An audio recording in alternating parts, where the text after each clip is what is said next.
Hello दोस्तों, unique classes Jodhpur में आपका स्वागत है।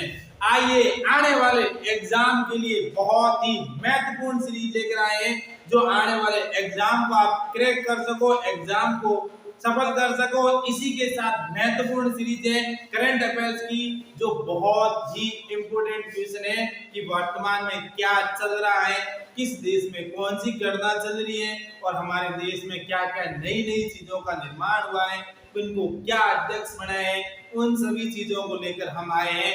आज की मोटिवेशन लाइन के साथ फर्स्ट क्वेश्चन की शुरुआत करेंगे।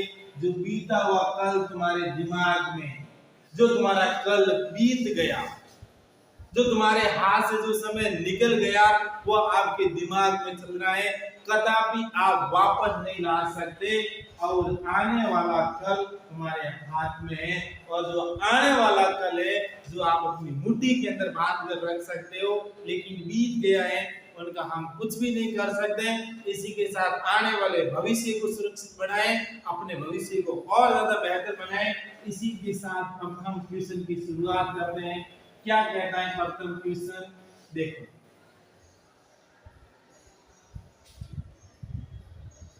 किसे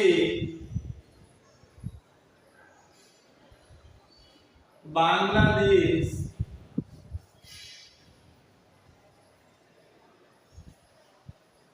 का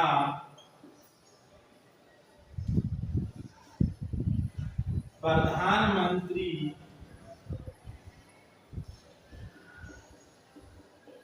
घोषित किया?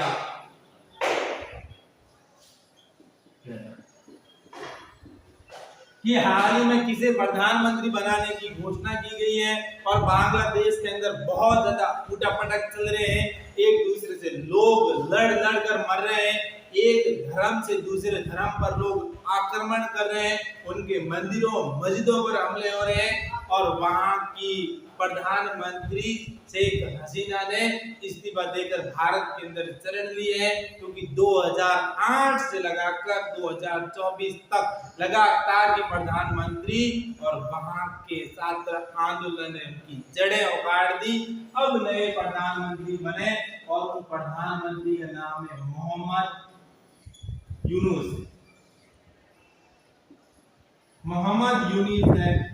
है, जिनको बांग्लादेश का प्रधानमंत्री घोषित किया गया है, जो कुछ ही दिन के अंदर वो शपथ लेने वाले हैं, अपने मंत्रिमंडल का गठन करने वाले हैं, और देश का संचालन उन्हीं के हाथों में होगा। कौन है मोहम्मद यूनुस? इनको 2006 के अंदर शांति का नोबेल पुरस्कार प्राप्त हुआ था। कब हुआ था? 2006 के अंदर। 2006 में शांति का नोबेल पुरस्कार प्रदान करने वाले वो महान व्यक्तित्व के धनी मोहम्मद यूनुस खान को है, जो बांग्लादेश का नया प्रधानमंत्री बनाने की घोषणा की गई। और जो पूर्व प्रधानमंत्री शेख हसीना अभी भी भारत में शरण लिए हुए हैं, और वो किसी और देश की यात्रा पर निकल सकती हैं, ऐसी संभावना जताई जा रही है। उसके बाद हम महत्वपूर्ण सीरीज की ओर चलेंगे। क्या कहता है महत्वपूर्ण सीरीज? और बांग्लादेश के अंदर किस वजह से हिंसा हुई है, इसका भी आपको नॉलेज होना चाहिए कि बांग्लादेश में विद्रोह जो चल रहा है, उस विद्रोह का क्या कारण है, ये आपकी नॉलेज में होना चाहिए। क्योंकि बांग्लादेश जो आजाद हुआ था ना, वो आजाद हुआ था 1971 में। कब आजाद हुआ था? 1971 में हुआ था। किससे आजाद हुआ था, ये भी आपको नॉलेज में होना चाहिए, और वो हुआ था पाकिस्तान से। किससे आजाद हुआ था? पाकिस्तान से आजाद हुआ था। और उसके बाद 1996 के अंदर है, जो वहां पर एक प्रधानमंत्री बनी गई, जिसका नाम था शेख हसीना। क्या नाम था? शेख हसीना। और उसके बाद 2008 में वो फिर से प्रधानमंत्री बनी, और 2008 से लगाकर 2024 तक 2024 तक वो प्रधानमंत्री रही। लेकिन एक सबसे बड़ा मामला उनके दिमाग में चल रहा था, और वो था आरक्षण का। किसका मामला था? आरक्षण के मामले ने ही उनकी पूरी जड़ें उखाड़ के रख दी। आरक्षण का मामला क्या था, ये भी आपकी नॉलेज में होना चाहिए कि किसी देश का आरक्षण है जो सरकार को किस तरह से हिला सकता है, सरकार को किस तरह से खोखली कर सकता है, ये भी मामला आपकी नॉलेज में होना चाहिए। आरक्षण क्या था, जो स्वतंत्रता सेनानी थे जिन्होंने देश की आजादी के लिए युद्ध लड़े, देश को आजाद करवाने के लिए युद्ध लड़े, उनको कहते हैं स्वतंत्रता सेनानी। और उनके परिवार को सेना के अंदर 30% आरक्षण मिलता था। कितने परसेंट आरक्षण मिलता था? 30% आरक्षण मिलता था। और वहां के युवाओं ने इनका जोरदार विरोध किया कि ऐसा नहीं होना चाहिए, जो योग्य युवा है उनको तो आरक्षण मिल ही नहीं रहा है, उनको भर्ती होने का मौका ही नहीं मिल रहा है। लेकिन जो जिनके सेनानी, जो स्वतंत्रता सेनानी परिवार है जिन्होंने आजादी के लिए युद्ध लड़ा, वहां जो योग्य न भी है वो भी सेना में शहीद हो रहे हैं, उनका भर्ती हो रही है। इसी का उन्होंने जबरदस्त विरोध किया और वहां पर उनकी सरकार को उखाड़ फेंका। ये बहुत ही महत्वपूर्ण क्वेश्चन है, इस बात का ध्यान रहे। और उसके बाद मैं कुछ नक्शे सीरीज की ओर बढ़ूंगा। क्या है महत्वपूर्ण सीरीज, देखो। विनेश फोगाट जो भारत की महान वेट प्लेयर थी, क्या थी? वेट प्लेयर थी, जिनको कहते हैं भार तोलक, जो भार को उठाने का काम थी, जो ओलंपिक के अंदर गई हुई थी, लेकिन 100 ग्राम ज्यादा वजन होने के कारण वो ओलंपिक से डिस्क्वालीफाई हो गई। और डिस्क्वालीफाई होने से इन्होंने ना ओलंपिक से संन्यास ले लिया। ओलंपिक से क्या ले लिया?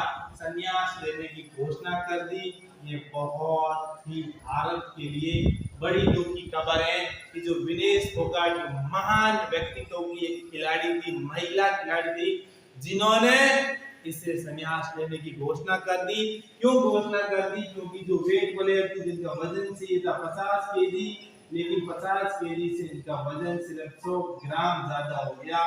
और 100 ग्राम ज्यादा होने के कारण ये ओलंपिक से डिस्क्वालीफाई हो गई।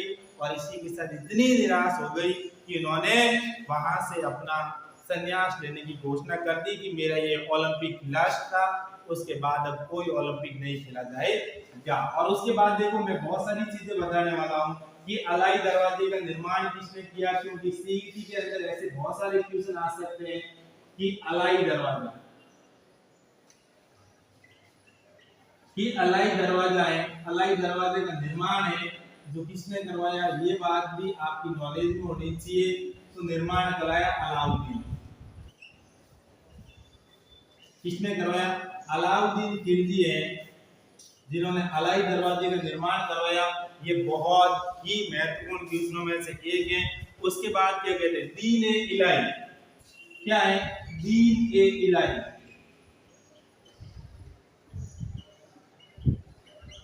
दीन ए इलाही जो धर्म है, दीन ए इलाही धर्म को किसने स्थापित किया? जो सभी धर्मों के लिए मान्यता, सभी धर्मों के लिए बहुत बड़ी संस्थाओं में एक भी जिनका निर्माण करवाया था अकबर ने। किसने करवाया था? अकबर ने दीन ए इलाही की स्थापना की थी। और उसके बाद इतिहास में जो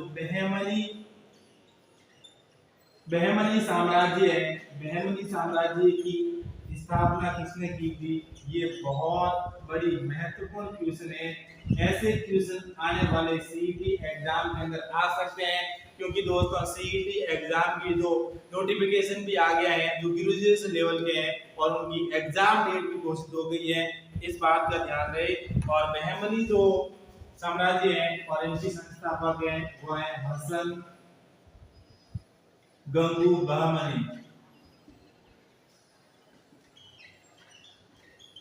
हसन गंगू बहमनी है जिन्होंने बहमनी साम्राज्य की क्या की थी? स्थापना। उसके बाद मैं दूसरा क्वेश्चन लेकर आऊंगा जो आपके एग्जाम के लिए बहुत ही महत्वपूर्ण है। क्या है दूसरा क्वेश्चन? देखिए, question number 2।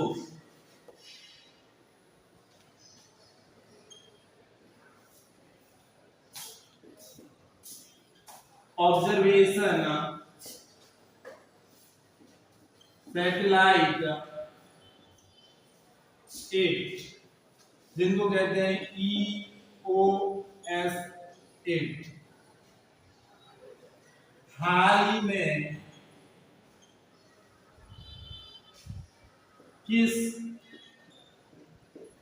Space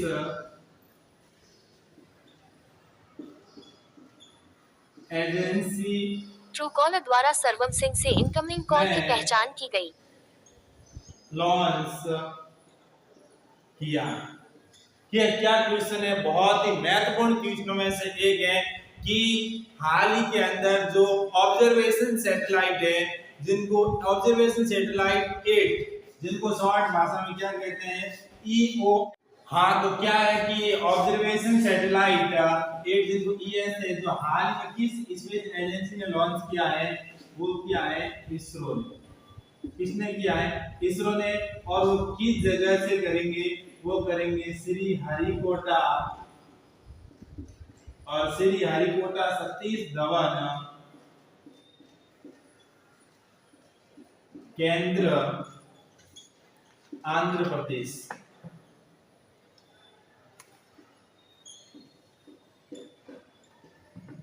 Andhra Pradesh से इस सैटेलाइट को है जो लॉन्च किया जाएगा, इस बात को भी ध्यान रहे। और ये बहुत ही महत्वपूर्ण सैटेलाइटों में से एक है जिनकी लॉन्चिंग कब होगी, और वो होगी 15 अगस्त को। कब होगी? 15 अगस्त 2024 है जो ऑब्जर्वेशन सैटेलाइट 8 है जिनकी लॉन्चिंग होगी।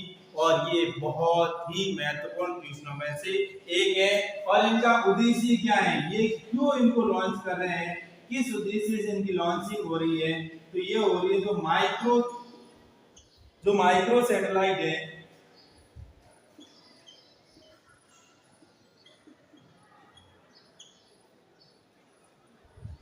सैटेलाइट डिवाइस है ना, डिवाइस को और अधिक विकसित करना।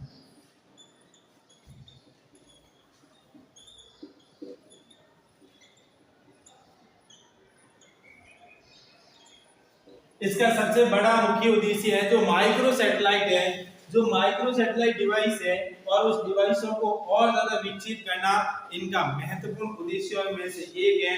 और इसी के साथ मैं कुछ लक्ष्य सीरीज की ओर बढ़ना चाहूंगा, और उसके बाद हमारा अगला एक लास्ट क्वेश्चन होगा।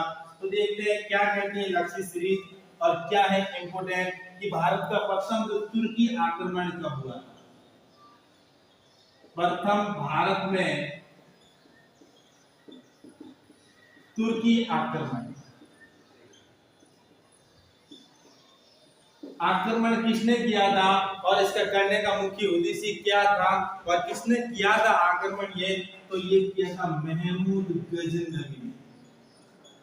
महमूद गजनवी ने इस तुर्की आक्रमण को प्रथम बार भारत के अंदर तुर्कों के द्वारा आक्रमण किया गया था, और आक्रमण करने वाला कौन था? महमूद गजनवी। और उसके बाद हमारा लास्ट क्वेश्चन क्या कहता है, लास्ट क्वेश्चन, और बहुत ही महत्वपूर्ण क्वेश्चनों में से एक है हमारा लास्ट क्वेश्चन कि हाल ही में भारत सरकार ने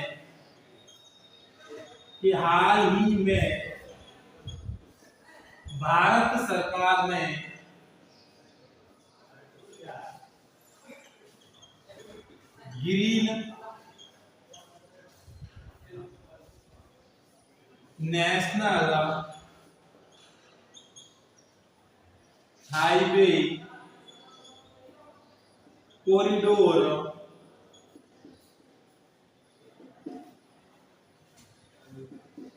बनाने के लिए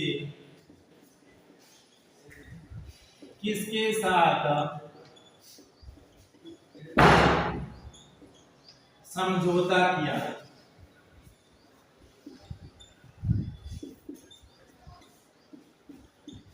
बहुत इंपॉर्टेंट क्वेश्चन है कि हमारे देश के अंदर नए नए हाईवे बनने चाहिए, क्योंकि हमारे देश के अंदर रोजाना करीबन 550 युवाओं की मौत होती है एक्सीडेंट के माध्यम से। उस एक्सीडेंट को कम करने के लिए, रोकने के लिए एक हमारे देश की सरकार ने नेशनल ग्रीन हाईवे कॉरिडोर का निर्माण कर रही है। और नेशनल ग्रीन हाईवे कॉरिडोर क्या होगा कि हमारे देश के अंदर इको फ्रेंडली नेशनल हाईवे बनेंगे, जो पर्यावरण को बहुत ही कम नुकसान पहुंचाए, इस प्रकार के कॉरिडोर का निर्माण करना है। और इस निर्माण के लिए इन्होंने विश्व बैंक के साथ में समझौता किया है। किसके साथ में समझौता किया है? विश्व बैंक है, और विश्व बैंक के साथ में समझौता किया है। और विश्व बैंक इनके लिए जो है पूंजी प्रदान करेंगे, धन प्रदान करेंगे, और उसके माध्यम से हमारे देश के अंदर सड़कों का निर्माण होगा। और इसके लिए विश्व बैंक है, तो इनकी स्थापना 1944 के अंदर हुई थी। ये भी आपकी नॉलेज में होना चाहिए। कब हुई थी स्थापना? 1944 के अंदर विश्व बैंक की स्थापना हुई थी। और इनका मुख्यालय कहां पर है? तो इनका मुख्यालय है वो है वाशिंगटन डीसी के अंदर है, जो विश्व बैंक का मुख्यालय है। और विश्व बैंक के अध्यक्ष कौन है? वो है भारत के बहुत ही महान प्रभुत्व के धनी, जिसका नाम है अजय बंगा। अजय बंगा है जो विश्व बैंक के अध्यक्ष हैं। ये कब बने? 2033 से लगाकर 2027 तक हैं ये विश्व बैंक के अध्यक्ष रहेंगे। और इन्हीं के नेतृत्व के अंदर हाल ही के अंदर है जो विश्व बैंक ने नेशनल कॉरिडोर है जो बनाने के लिए, इको फ्रेंडली कॉरिडोर बनाने के लिए समझौता किया है। अगर हमारे वीडियो पसंद आए तो शेयर, लाइक एंड सब्सक्राइब जरूर करें। Thank you.